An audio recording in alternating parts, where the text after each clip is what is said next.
Kintampo, by virtue of being the exact middle of Ghana, serves as a transit point for most travellers, mainly to and from the northern parts of the country. This in turn offers several economic opportunities. What in most cases should be a blessing is gradually proving to be otherwise. The Kintampo rest stop is breeding grounds for young girls who are either being forced into hazardous work or simply following in the footsteps of several generations of women in a family. It's 6 p.m. and buses have begun to arrive. Girls between the ages of 9 to 17 are busy taking up positions where they are aware, hoping to make a sale. I have been asked to sell these items so I can raise 50 cedis to pay my fees when school reopens.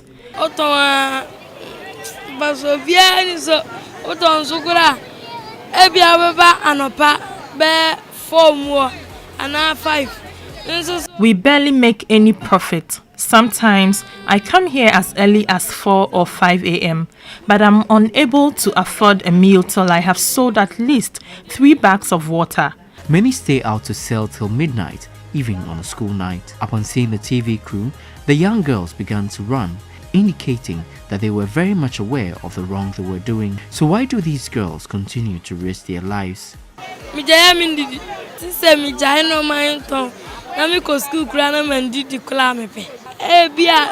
If I stop selling here, I will starve. I wish I could stop selling and go back to school and become a doctor.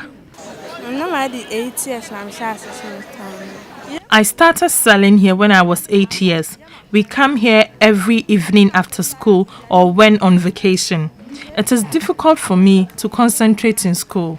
Unfortunately, many of these cases are not reported. Only 3 cases of exploitation and 5 cases of parental neglect have so far been reported, despite the hundreds of girls who find themselves in these situations. Some of the parents just don't care. Some of the parents, especially we have about 4 cases, and the father has no time for it, apart from the mother, who is actually taking some concern to assist this child. At times too, even the mothers are actually involved in these things, and it is encouraging unwanted pregnancy. Imagine, could you believe that a mother would tell a child, don't you see the type of shirt Amma is wearing? Why can't you, or what can't you do that? That means the mother is telling the child, what is the mother telling the child? Go out and look for money. At a child consultation session organized by World Vision Ghana for children from the northern sector of Ghana, children made interesting revelations about the several forms of exploitation they were exposed to. We want to hear the voices of children. We want to know what their plights are when it comes to violence issues in their communities. And it will interest you to know that even the consultation we did organize here with about 5 districts coming from Brong-Ahafo and the northern parts of Ghana, the cross-cutting issues that children expressed as being violent was forced marriages or child marriages, if you may like, even child widows. They also had child labor as one major issue, and now the emerging one is substance abuse. You find children who are even abused with their parents giving them alcohol to drink and what have you. And so this information we are gathering from children will inform the strategy we'll be using to embark on the new campaign dubbed Ending Violence Against Children. A number of policies have been rolled out that I believe in the near future will ensure that children are well protected. We recently had a National Child and Family Welfare Policy launch, Social Protection Policy. I know the Juvenile Justice and so many other policies that are being rolled out by the Ministry of Gender. And if they don't stay on the shelves and they are implemented, I believe Ghana will be a safe place for all children.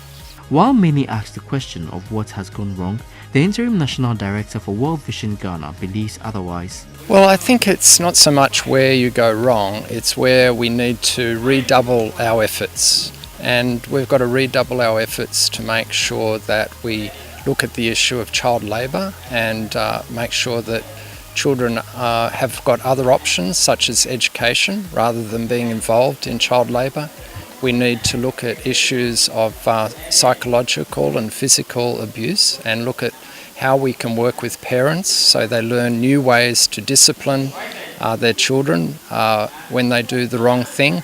In the meantime, the Kintampo South District Assembly says they are addressing the issue of child exploitation and abuse the best way they can. As for the men, the staff there, we have the staff.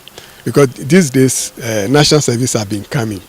So we give them orientation and then we do. But our main problem now is what? Mobilization.